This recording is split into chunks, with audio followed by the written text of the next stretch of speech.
Chapter 4. The Rabbit Sends in a Little Bill. It was the White Rabbit, trotting slowly back again, and looking anxiously about as it went, as if it had lost something, and she heard it muttering to itself, "The Duchess, the Duchess!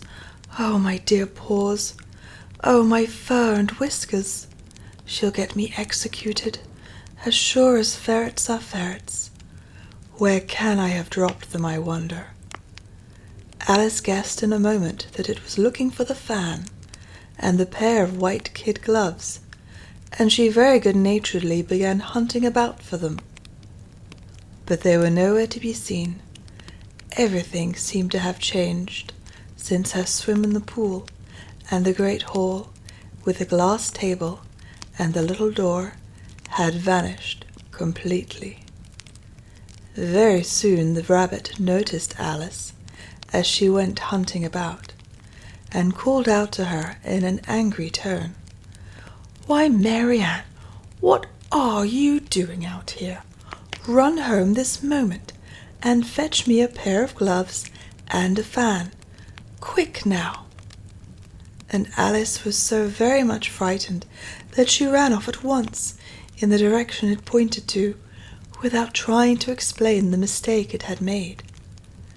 "He took me for his housemaid," she said to herself as she ran. "How surprised he'll be when he finds out who I am. But I'd better take him his fan and gloves.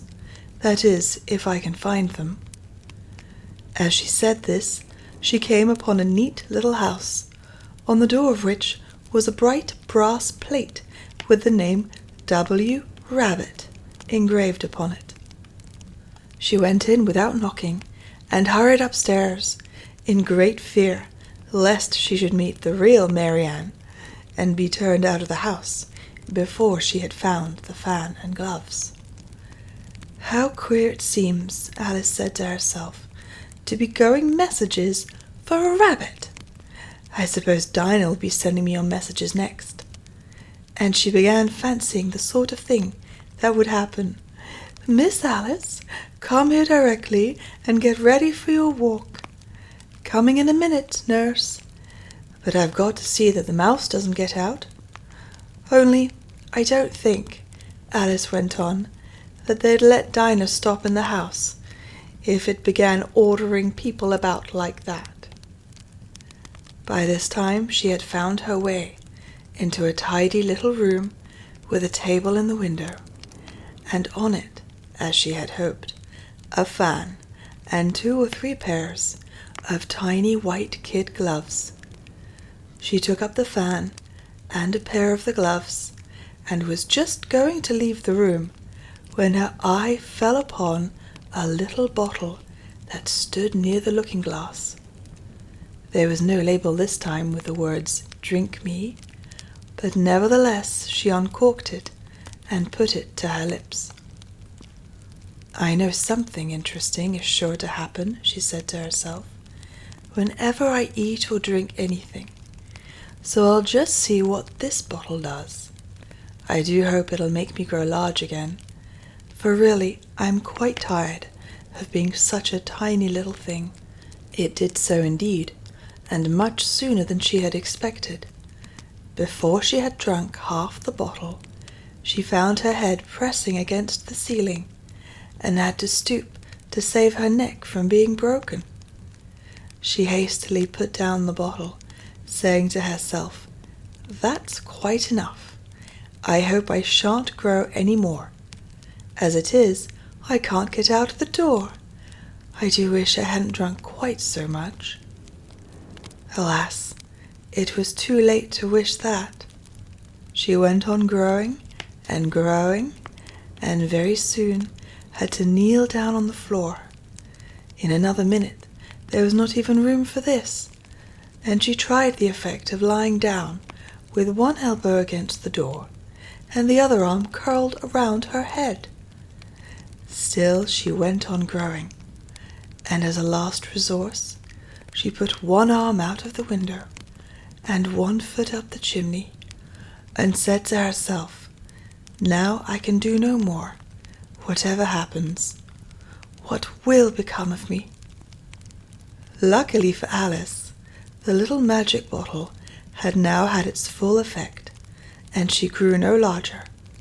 Still, it was very uncomfortable, and as there seemed to be no sort of chance of her ever getting out of the room again, no wonder she felt unhappy. It was much pleasanter at home, thought poor Alice, when one wasn't always growing larger and smaller, and being ordered about by mice and rabbits. I almost wish I hadn't gone down that rabbit hole. And yet, it's rather curious, you know, this sort of life. I do wonder what can have happened to me. When I used to read fairy tales, I fancied that kind of thing never happened. And now, here I am in the middle of one. There ought to be a book written about me. That there ought. And when I grow up, I'll write one. But I'm grown up now, she added in a sorrowful tone. At least there's no room to grow up any more here. But then, thought Alice, shall I never get any older than I am now? That'll be a comfort one way, never to be an old woman. But then, always to have lessons to learn. Oh, I shouldn't like that. Oh, you foolish Alice, she answered herself. How can you learn lessons in here? Why, there's hardly room for you, and no room at all for any lesson books. And so she went on, taking first one side and then the other, and making quite a conversation of it all together. But after a few minutes she heard a voice outside, and stopped to listen. "Mary Ann, Mary Ann," said the voice, "fetch me my gloves this moment." Then came a little pattering of feet on the stairs. Alice knew it was the rabbit coming to look for her, and she trembled till she shook the house, quite forgetting that she was now about 1,000 times as large as the rabbit, and had no reason to be afraid of it. Presently the rabbit came up to the door, and tried to open it, but as the door opened inwards, and Alice's elbow was pressed hard against it, that attempt proved a failure.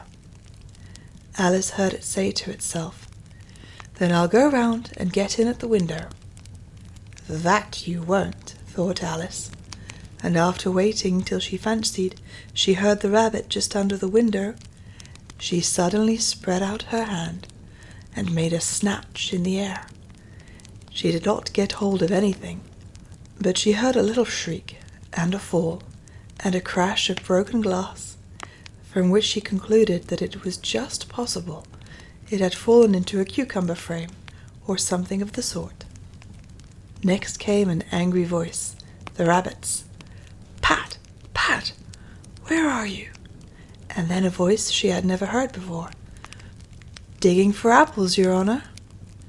"Digging for apples, indeed," said the rabbit angrily. "Here, come and help me out of this." Sounds of more broken glass. "Now tell me, Pat, what's that in the window?" "Sure, it's an arm, your honour." He pronounced it arm. "An arm, you goose. Who ever saw one that size? Why, it fits the whole window." "Sure it does, your honour, but it's an arm for all that." "Well, it's got no business there, at any rate. Go and take it away." There was a long silence after this, and Alice could only hear whispers now and then, such as, "Sure, I don't like it, your honour, at all, at all." "Do as I tell you, you coward." And at last she spread out her hand again, and made another snatch in the air. This time there were 2 little shrieks, and more sounds of broken glass. What a number of cucumber frames there must be, thought Alice. I wonder what they'll do next. As for pulling me out of the window, I only wish they could. I'm sure I don't want to stay in here any longer. She waited for some time, without hearing anything more. At last came a rumbling of little cartwheels, and the sound of a good many voices, all talking together. She made out the words, "Where's the other ladder? Why hadn't to bring one? Bill's got the other. Bill, fetch it here, lad. Here, put 'em up at this corner. No, tie 'em together first. They don't reach half high enough. Oh, they'll do well enough, don't be particular. Here, Bill, catch hold of this rope. Will the roof bear? Mind that loose slate. Oh, it's coming down, heads below." A loud crash. Now, who did that? It was Bill, I fancy. "Who's to go down the chimney? Nay, I shan't, you do it."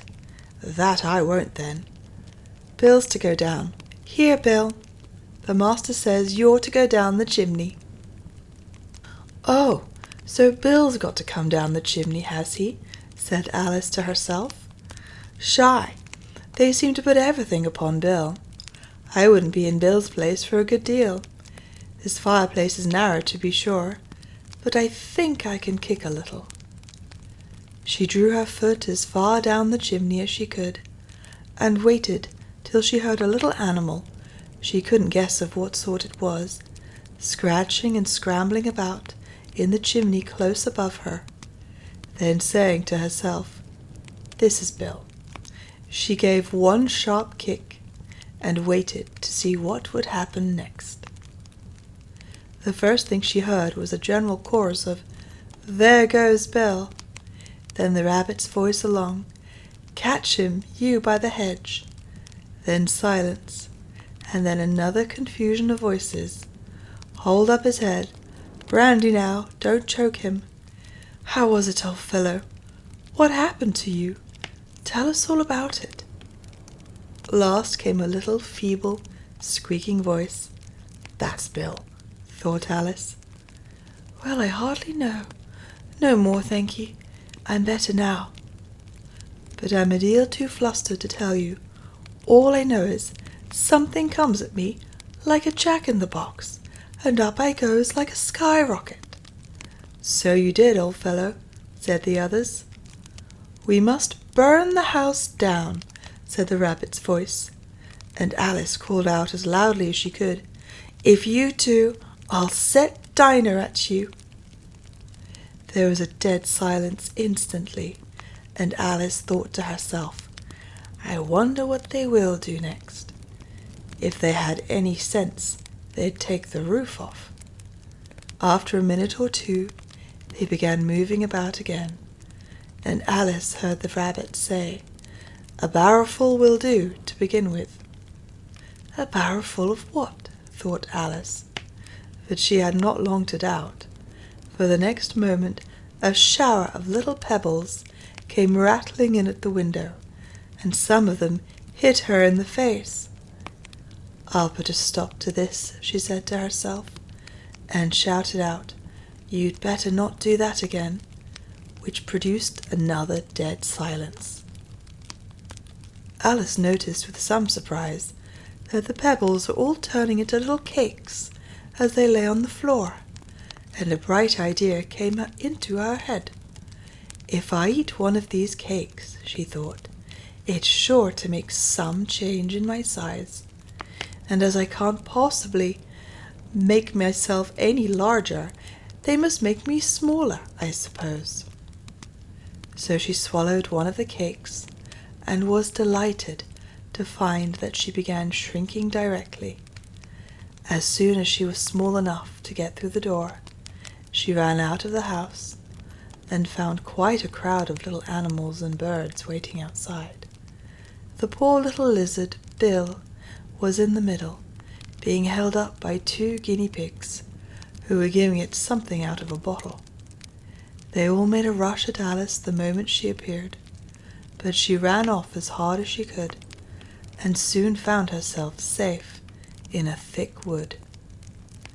"The first thing I've got to do," said Alice to herself, as she wandered about in the wood, "is to grow to my right size again, and the second thing is to find my way into that lovely garden. I think that will be the best plan."